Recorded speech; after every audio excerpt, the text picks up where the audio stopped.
AudioJungle. Good morning. My name is Ferdinand Pagian.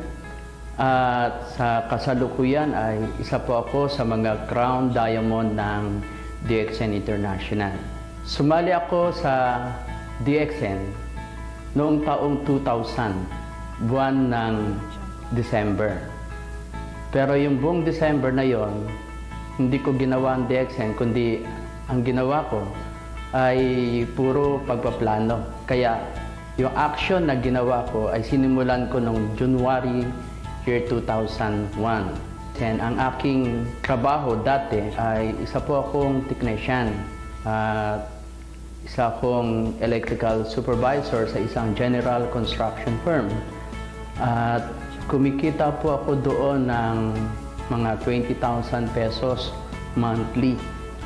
Noon, kapag nakakakita ako ng mga cheque ng mga diamond, bago pa lang ako noon, distributor pa lang ako noon, sinasabi ko sa sarili ko, sana kahit butan lang ng cheque ng mga diamond ay kitain ko sa DXN ay masaya na ako.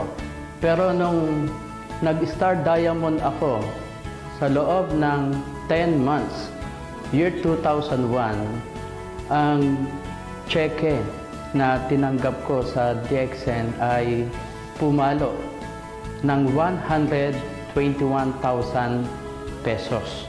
Kasama ko na nagdi-DXN, lalong-lalo na ang mga nasa posisyon na Star Agent at Star Ruby.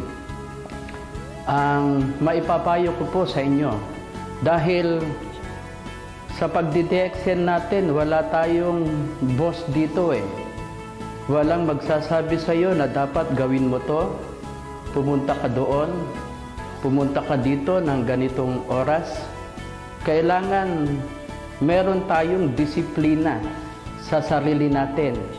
Kung gusto mong makuha ang pangarap mo, you must find the time. Sa pagdi-DXN natin, mga kaibigan, dalawang bagay ang pwede mong gawin. Ang magdahilan at gumawa ng paraan. Pero walang nag-diamond na puro siya dahilan.